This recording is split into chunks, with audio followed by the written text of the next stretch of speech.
నమస్కారం, welcome to JP news. మార్పు స్వచ్ఛంద సంస్థ ఆధ్వర్యంలో ఘనంగా బాబు జగజ్జీవన్ రామ్ జయంతి వేడుకలు. వెంకటగిరి పట్టణంలోని మండల పరిషత్ కార్యాలయం వద్ద ఆదివారం మార్పు స్వచ్ఛంద సంస్థ ఆధ్వర్యంలో మహనీయుడు బాబు జగజ్జీవన్ రామ్ 119వ జయంతి వేడుకలను ఘనంగా నిర్వహించారు. ఈ సందర్భంగా ఆయన చిత్రపటానికి పూలమాలలు వేసి నివాళులర్పించారు. ఈ కార్యక్రమంలో మార్పు స్వచ్ఛంద సంస్థ వ్యవస్థాపక అధ్యక్షుడు చిగురుపాటి పవన్ మాట్లాడుతూ, బాబు జగజ్జీవన్ రామ్ భారతదేశానికి అమూల్య రత్నమని, ఆయన చేసిన సేవలను యావత్ దేశం గుర్తించుకోవాలని పేర్కొన్నారు. అనేక కీలక పదవులు అలంకరించిన ఆయన దేశంలో ఆహార కొరత నివారణకు ప్రత్యేక ప్రణాళికలు అమలు చేసి గొప్ప నాయకుడిగా నిలిచారని కొనియాడారు. అలాగే వెంకటగిరి నియోజకవర్గంలో డాక్టర్ బాబాసాహెబ్ అంబేద్కర్ మరియు బాబు జగజ్జీవన్ రామ్ భవనాల నిర్మాణానికి ప్రస్తుత పాలకులు ప్రత్యేక దృష్టి సారించాలని డిమాండ్ చేశారు.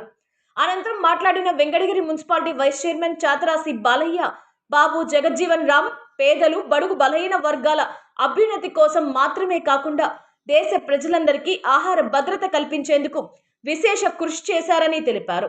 ఈ సందర్భంగా 4వ వార్డు కౌన్సిలర్ ఎంవి నారాయణ చేసిన వ్యాఖ్యలు ప్రత్యేక ఆకర్షణగా నిలిచాయి. ఆయన మాట్లాడుతూ, బాబు జగజ్జీవన్ రామ్ ఆశయాలను నేటి తరం ఆచరణలో పెట్టుకోవాల్సిన అవసరం ఉందన్నారు. సమాజంలో సమానత్వం, సామాజిక న్యాయం సాధించాలంటే ప్రతి ఒక్కరూ బాధ్యతతో ముందుకు రావాలని పిలుపునిచ్చారు. పేద ప్రజల అభివృద్ధి కోసం ప్రభుత్వం అమలు చేస్తున్న పథకాలను సక్రమంగా ప్రజలకు చేరవేయడంలో ప్రజా ప్రతినిధులు కీలక పాత్ర పోషించాలని పేర్కొన్నారు. ఈ కార్యక్రమంలో ఏపీయూడబ్ల్యూజే జిల్లా సహాయ కార్యదర్శి పల్లిపాటి జోసెఫ్, గిరిజన సంక్షేమ సంఘం నాయకులు అడవయ్య, మార్పు సంస్థ సభ్యులు మరియు స్థానికులు పాల్గొన్నారు.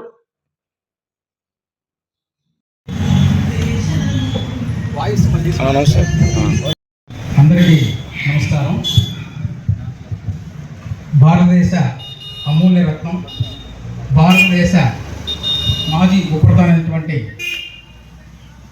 దేశభక్తుడు, సమాజ సేవకుడు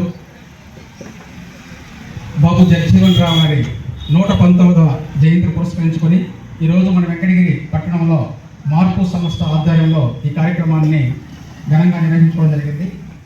అలంకరిస్తుందా మున్సిపాలిటీ మాజీ చైర్మన్ అంటే శాతరాశి బాలయ్య గారిని, అదేవిధంగా 4వ వార్డు మాజీ కౌన్సిలర్ అయినటువంటి ఎంఏ నారాయణ గారిని, అదేవిధంగా మీడియా ప్రతినిధి పల్లిపాటి జోసెఫ్ గారిని ఆహ్వానిస్తారు.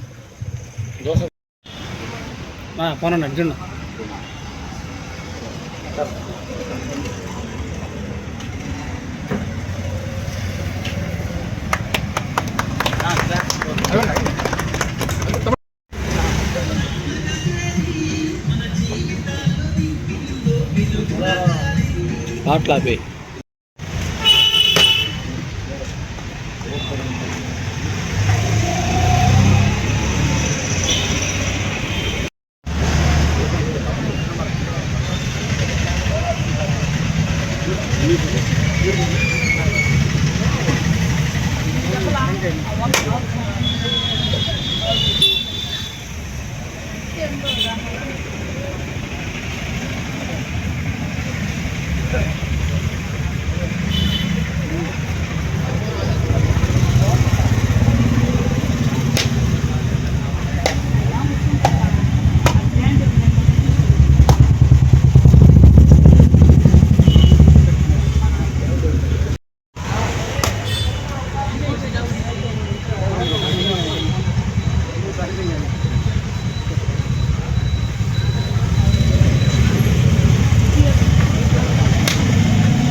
లేకుండా ఉంది.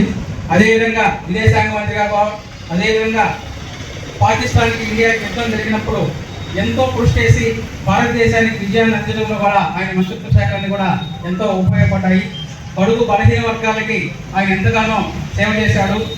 ఆ రోజుల్లోనే భారతదేశానికి ఉప ప్రధాని స్థాయికి బాబు జగజ్జీవన్ రామ్ గారు ఎదిగారంటే ఆయనలో ఉన్నటువంటి నిబద్ధత, నిజాయితీ అన్ని విషయాలు కూడా ఈ తరాల్లో అర్థం చేసుకోవాలి. బాబు జగజ్జీవన్ రామ్ గారి జీవితాన్ని స్ఫూర్తిగా తీసుకొని ప్రతి ఒక్కరు కూడా ఆయనలాగే ప్రస్తుత పరిస్థితుల్లో అత్యధికంగా ముందుకెళ్లే విధంగా, అత్యధికమైనటువంటి స్థాయికి వెళ్లే విధంగా కూడా అందరూ కూడా గుర్తించాలని చెప్పేసి తెలియజేస్తున్నాము. అదేవిధంగా ఈ రోజులో భారతదేశం అంతా భారత ప్రధాని దగ్గర నుంచి గ్రామ సచివాలయం వరకు కూడా ఈరోజు జగజ్జీవన్ రావు గారికి అందరూ కూడా ఘన నివాళులు అర్పించడం అంటే ఈ దేశానికి ఆయన ఎంత సేవలు చేస్తారు అనే విషయాన్ని కూడా మనం గుర్తుపెట్టుకోవాలి. ప్రస్తుత ప్రభుత్వాలు కూడా జగజ్జీవన్ రావు జయంతి కావచ్చు, అదేవిధంగా అంబేద్కర్ గారి జయంతి కావచ్చు, మరో మహనీయుడు మహాత్మా జ్యోతిరావు పూలే జయంతి కావచ్చు, ఇలాంటి జయంతులు వచ్చినప్పుడు కేవలం వాళ్ళకి పూర్ణాలు వేసి దండాలు పెట్టడం కాకుండా ఆ నిమ్న జాతులకి స్వాతంత్రం ప్రారంభమైనప్పటి నుంచి ఆ నిమ్న జాతులు ఏ స్థాయిలో ఉన్నాయి, వాళ్ళు మనం ఇంతవరకు ఏ స్థాయికి తీసుకువచ్చాము, ఇంకా ఏ స్థాయికి తీసుకెళ్ళాలి అనే విషయాన్ని ప్రభుత్వాలు గుర్తిరిగి నడుచుకోవాలి అనే విషయాన్ని కూడా ఈ సందర్భంగా తెలియపరుచుకుంటూ ఈ కార్యక్రమానికి వచ్చేటువంటి ప్రతి ఒక్కరికి పేరు పేరున ధన్యవాదాలు తెలియజేసుకుంటూ భవిష్యత్తులో జగజ్జీవన్ రావు ఫౌండేషన్ తరఫున చేపట్టేటువంటి కార్యక్రమానికి మనందరం కూడా యూనిటీగా కలిసి పనిచేయాలని చెప్పే సందర్భంగా తెలియపరుచుకుంటూ ఈ కార్యక్రమానికి ఇచ్చేటువంటి మున్సిపాలిటీ వైస్ చైర్మన్ గారైనటువంటి శేషరాక్షి బాలయ్య గారు మాట్లాడుతుందిగా కోరుతున్నాం. ఎప్పటి నుంచో అనేక సేవా కార్యక్రమాలు చేస్తున్న మార్పు సంస్థ స్వచ్ఛంద సంస్థ వ్యవస్థాపకులు చిగురుపాటి పవన్ గారికి నా ప్రత్యేక ధన్యవాదాలు తెలియజేస్తున్నాను. ఎందుకంటే ఈరోజు జగజ్జీవన్ రావుదే కాదు, అనేక మంది ఈ దేశం కోసం పోరాడిన మేధావులు పెద్దవాళ్ళకి అందరికీ కూడా ఆయన ఎప్పుడూ ఇలాంటి కార్యక్రమాలు చేస్తూ ఉంటాడు. ఇంకా కూడా ఆ సంస్థకి మా సహాయ సహకారాలు మేము అందిస్తాం. ఇంకా ఇదే విధంగా ఇలాంటి మంచి కార్యక్రమాలు చేసుకుంటూ ముందుకు సాగాలని నేను కోరుకుంటూ ఈరోజు 119వ బాబు జగజ్జీవన్ రావు జయంతి కార్యక్రమానికి మనం అందరం ఎంఆర్ఎఫ్ కూడల్లో మనం జరుపుకుంటున్నాం. ఇక్కడికి ఇచ్చేసిన వారందరికీ ప్రత్యేకంగా మాజీ కౌన్సిలర్ నారాయణ గారు, అదేవిధంగా ఎస్టీ లీడర్ అడవి గారు, ఇంకా ఇచ్చే అందరికీ ప్రతి ఒక్కరికి పేరు పేరున నా ధన్యవాదాలు తెలియజేసుకుంటున్నాను. ఈరోజు భారతదేశంలో బాబు జగజ్జీవన్ గురించి అన్ని మారుమూల గ్రామాలలో దేశవ్యాప్తంగా ఇలాంటి కార్యక్రమాలు, ఇలాంటి జయంతి ఉత్సవాల కార్యక్రమాలు జరుపుకుంటున్నారంటే ఆయన ఎంత గొప్ప నాయకుడు, ఎంత గొప్ప మేధావో, ఈ దేశానికి ఆయన ఎంత సేవ చేశాడో, ఎంత గొప్ప అనేది మనం అర్థం చేసుకోవాల్సిన అవసరం ఎంతైనా ఉన్నది. ఆయన పార్లమెంట్లో ఓటు మీద నాయకుడిగా 30 సంవత్సరాలు సుదీర్ఘంగా పార్లమెంటరీగా ఉత్తర వేసుకున్నాడు. ఆయన అనేక మంత్రి పదవులు చేపట్టి ఏ మంత్రి పదవి చేపట్టినా ఆ మంత్రి పదవికి ఒక ప్రత్యేక గుర్తింపు స్థానాన్ని, ప్రత్యేక చట్టాన్ని తీసుకొచ్చిన ఏకైక నాయకుడు బాబు జగజ్జీవన్ రావు. ఆయన ఈరోజు భారతదేశంలో కార్మికులు చట్టాల మీద పోరాడి ఎక్కడ పెట్టినా అక్కడ ప్రభుత్వం నిలదీసే స్థితికి కార్మికులు వచ్చారంటే ఆనాడు ఆయన కార్మిక మంత్రిగా ఉండగా కార్మికులకు అనేక చట్టాలు తీసుకొచ్చి వాళ్ళకి ఆ చట్టాలకి అనేక రూపకల్పన చేసి వారికి పూర్తి అధికారాలతో ఆ చట్టాన్ని ఆ రోజు ఆయన మంత్రిగా ఉన్నప్పుడు వాళ్ళకి అప్పగించడం జరిగింది. అయితే ఆయన కార్మిక మంత్రిగా ఉండగా ఆయన చేసిన చట్టాలని ఈనాడున్న ప్రభుత్వాలు వాటి అన్నిటి కూడా పూర్తిగా వారికి ఆ సహాయ సహకారాలు కార్మికులు అందించడం లేదు.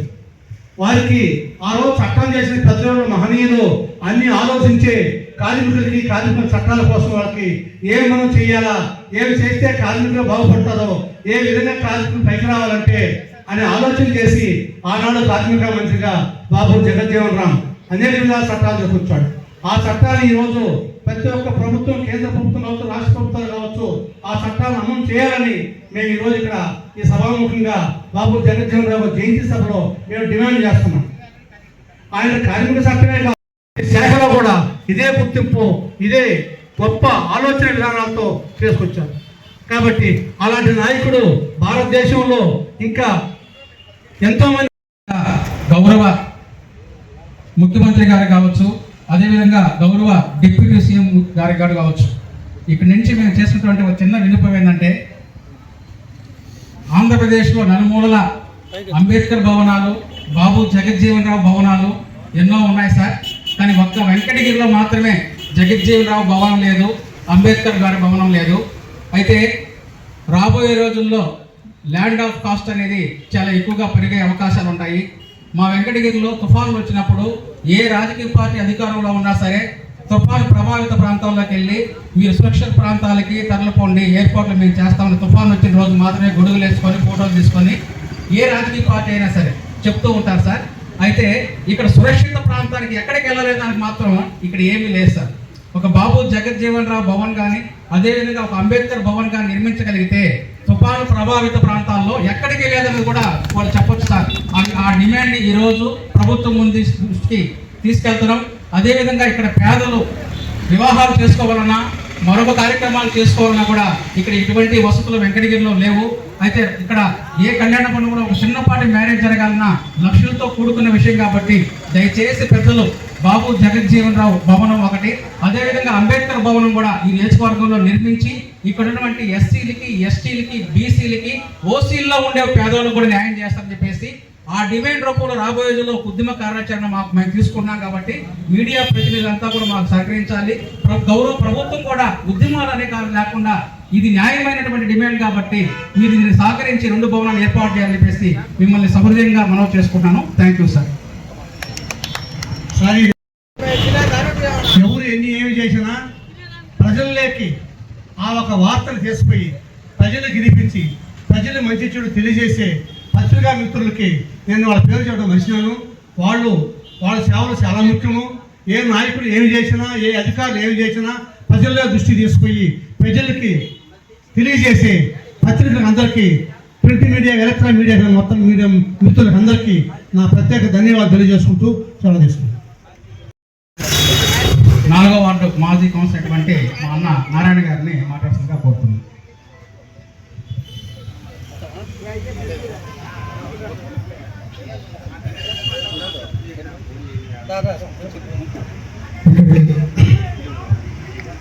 చేసినటువంటి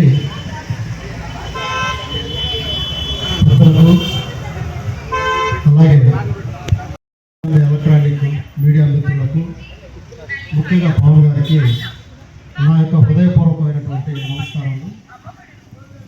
ఈరోజు పూజ్యులు, పెద్దలు, భారతదేశం గర్వించదగినటువంటి ఒక మహనీయుని యొక్క 119వ జయంతి వేడుకల్లో పాల్గొనడము నా అదృష్టంగా భావిస్తున్నాను. ఈ సందర్భంగా 2 విషయాలని మీడియా ముఖంగా వెంకటగిరి 50 మంది ప్రజలందరికీ కూడా తెలియజేస్తాను. ముందుగా చిగురుపాటి పవన్ మార్పు వ్యవస్థాపకులు. ఆయన ఇంత పెద్ద సుమారు 70,000 మంది ప్రజలు ఉన్నటువంటి ఈ వెంకటగిరి పట్టణంలో ప్రతి సంవత్సరం కూడా క్రమం తప్పకుండా శ్రీ బాబు జగజ్జీవన్ జయంతి యొక్క వేడుకలు ఈ యొక్క ప్రాంతంలో వెంకటగిరిలో తనకి ఆర్థిక పరిస్థితి బాగా లేకపోయినా కూడా ఉన్నవాళ్ళటువంటి 10 మంది అయినా సరే, 100 మంది అయినా సరే మిత్రులు కలుపుకొని ఈ కార్యక్రమం చేయడం చాలా గొప్ప విషయము.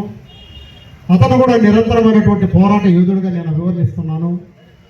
ఎందుకంటే కరోనా రాకముందు అంటే ఒక 5 సంవత్సరాల క్రితము ఒకసారి ఇదే బాబు జగజ్జీవన్ గారి యొక్క జయంతి కార్యక్రమాన్ని ఒక జిల్లా స్థాయిలో నిర్వహించి రాష్ట్ర స్థాయి దాకా కూడా ఆయన యొక్క గొప్పతనాన్ని వెలుగెత్తి చాటాలి అనే ఒక ఉద్దేశంతో మన పవన్ చాలా భారీ ప్రణాళిక రచించడం జరిగింది. ఇవన్నీ కూడా బహుశా మీకు తెలుసుండొచ్చు లేదా తెలియకపోవచ్చు. అందులో ఆ యొక్క భారీ యజ్ఞం యొక్క కార్యక్రమంలో మిగతా పెద్దలందరితోటి నాకు కూడా కలుపుకొని ఆ యొక్క కార్యక్రమంలో భాగస్వామిని చేశాడు ఆ రోజు. అయితే తిరుపతి మహానగరంలో ఆ యొక్క ప్రోగ్రాము పెట్టి సుమారు 1,00,000 మంది పైచిలకు ప్రజలతో ఆ కార్యక్రమాన్ని గొప్పగా చేయాలనేసి ఒక భారీ ప్రణాళిక చేసి దానికి కొన్ని నెలల ముందు నుంచే 2-3 జిల్లాలకి స్వయంగా తిరుగుతూ అందరినీ చైతన్యవంతులు చేసే క్రమంలో కరోనా రావడము ఊహించని విధంగా ఆ కార్యక్రమం వాయిదా పడడం కూడా జరిగింది. ఈ విషయం చాలామందికి తెలియకపోవచ్చు, కొద్దిమందికి మాత్రమే సన్నిహితంగా ఉన్నటువంటి మా బోటి వాళ్ళకి మాత్రమే తెలుసు. అయితే పవన్కి గత చిన్నతనం నుంచి నాకు తెలుసు. ఆయన సామాజిక సేవా కార్యక్రమంలో నేను కూడా నా వంతు పాత్రగా అతన్ని అనేక విషయాలు అభినందించి ముందుకి ప్రోత్సహించడం కూడా జరిగింది. అందులో భాగంగా ఈ యొక్క కార్యక్రమాన్ని మళ్ళా కూడా నిర్వహించాలని చెప్పేసి నేను ఈ సభాముఖంగా పవన్ గారిని కోరుకుంటున్నాను. అలాగే ఇక పెద్దలు పూజ్యులు బాబు జగజ్జీవన్ రామ్ గారి గురించి కొన్ని విషయాలు తెలియజేస్తాము. వారు భారతదేశ స్వాతంత్ర సమరయోధులు. ఆయన 1908వ సంవత్సరంలో బీహార్లోని చంబా అనే గ్రామంలో జన్మించడం జరిగింది. అయితే బాగా వెనుకబడినటువంటి ఆ యొక్క బీహార్ ప్రాంతంలో కూడా ఆయన ఒక ఆర్థికంగా వెనుకబడినటువంటి కులంలో జన్మించినా కూడా అప్పుడు ఉన్నటువంటి ఆర్థిక అసమానతలు ఎక్కువగా ఉన్న ఆ రోజుల్లోనే ఆయన రాజకీయ ప్రస్థానము, స్వాతంత్ర్య ఉద్యమము ఇవన్నీ కూడా ఢిల్లీ దాకా ఆయన ఎదిగిన క్రమము చాలామందికి ఆదర్శవంతము. తమాషా ఏంటంటే ఆయన 50 సంవత్సరాల పాటు నిరంతరాయంగా ఎంపీగా కొనసాగారు. ఇది సామాన్యమైనటువంటి విషయం కాదు. 1986 వరకు కూడా ఆయన ఎంపీగానే కొనసాగారు. అలాగే ఆయన భారతదేశంలో ఎంత క్రియాశీలకమైనటువంటి వ్యక్తి అంటే ఆ రోజుల్లోనే ఆయన భారతదేశ రక్షణ శాఖ మంత్రిగా పనిచేశారు. వీరు భారతదేశ రక్షణ శాఖ మంత్రిగా పనిచేసిన టైంలోనే భారత్ ఆధ్వర్యంలో పాకిస్తాన్ని రెండుగా విడిపోయినప్పుడు బంగ్లాదేశ్ యొక్క ఏర్పాటు కూడా, ఆ యొక్క దేశం ఏర్పాటులో కూడా ఈయన పాత్ర, బాబు జగజ్జీవన్ రావు గారి పాత్ర అత్యంత క్రియాశీలకమైనది. అంటే ఆయన ఎంత గొప్ప నాయకుడో దీన్ని బట్టి మనందరికీ అర్థమవుతుంది. తర్వాత ఆయన వ్యవసాయ శాఖ మంత్రిగా కూడా పనిచేశారు. నేను చెప్పేది రాష్ట్ర మంత్రి కాదు, దేశ మంత్రి అంటే కేంద్ర మంత్రిగా ఆయన పనిచేసినప్పుడే అప్పట్లో సరిగా ఆహారం లభ్యమయ్యేది కాదు. వరి ఇటువంటివి కానీ, గోధుమలు ఇటువంటివి కానీ ఆహార కొరతతో అనేక రకాలైనటువంటి కరువులు వచ్చినప్పుడు అప్పుడు ఉన్నటువంటి శాస్త్రవేత్తల్ని ప్రోత్సహించి ఆహార సంక్షోభాన్ని గట్టెక్కించి కొత్త వరి వంగడాల్ని అలాగే గోధుమ వంగడాల్ని కనిపెట్టి ఆహార కొరత తీర్చినటువంటి దాంట్లో కూడా మంత్రిగా ఈయన యొక్క సేవలు చాలా క్రియాశీలకమైనటువంటివి. ఆ రోజు వారు తీసుకున్నటువంటి ఆ నిర్ణయాల మేరకి ఈరోజు ప్రతి ఒక్కరికి కూడా గోధుమలు కానీ, వరి కానీ ఇటువంటి ఆహార ధాన్యాలు పుష్కలంగా మనందరికీ అందుతున్నాయి. అలాగే ఆయన కార్మిక శాఖ మంత్రిగా గారు కూడా పనిచేశారు. ఇందాక బాలన్న చెప్పినట్టు కార్మికులందరికీ కూడా అనేకమైనటువంటి రక్షణ చర్యలు చేపట్టి వారి హక్కులను పెద్దపీట వేస్తూ అనేకమైనటువంటి చట్టాలను తీసుకొచ్చినటువంటి ఘనత కూడా వారికే తగ్గింది. అయితే ఆయన స్వాతంత్ర్య సమర ఉద్యమ నాయకుడి నుంచి అంటే అప్పటి నుంచి కూడా ఆయన భారతదేశం యొక్క ఉప ప్రధాని వరకు కూడా ఆయన ప్రస్థానము చాలా గొప్పగా జరిగింది. అందుకే దేశ ప్రజలందరూ కూడా ఆయన జన్మదినాన్ని సమతా దినంగా జరుపుకుంటున్నాము. సమతా దినం అంటే సమానత్వమైనటువంటి దినము. అంటే ఆ కాలంలో ఉన్నటువంటి కుల వివక్షని పూర్తిగా రూపుమాపినటువంటి వ్యక్తి అంబేద్కర్ గారితో సరి సమానమైనటువంటి బాబు జగజ్జీవన్ రావు గారు కూడా వారి యొక్క సమకాలీనికులు. వీరిద్దరూ కూడా బడుగు బలహీన వర్గాలకి ప్రతినిధులుగా ఈనాటికి ప్రజల యొక్క గుండెల్లో చిరస్థాయిగా నిలబడ్డారు. అందుకనే ఈరోజు బాబు జగజ్జీవన్ రావు గారిని గౌరవంగా ఆయన మీద ప్రేమతో బాబూజీ అని కూడా పిలవడం జరుగుతుంది. కాబట్టి ఇటువంటి కార్యక్రమాల ద్వారా వారి యొక్క సేవలని ప్రజలందరూ కూడా తెలుసుకుంటారని చెప్పేసి సవినయంగా తెలియజేసుకుంటున్నాను. నాకు ఈ అవకాశం ఇచ్చినటువంటి పవన్ గారికి మరియు చేతరాశి బాలయ్య గారికి అలాగే నాతోటి సోదరులందరూ కూడా ధన్యవాదాలు తెలియజేసుకుంటున్నాను. Thank you. నమస్తే.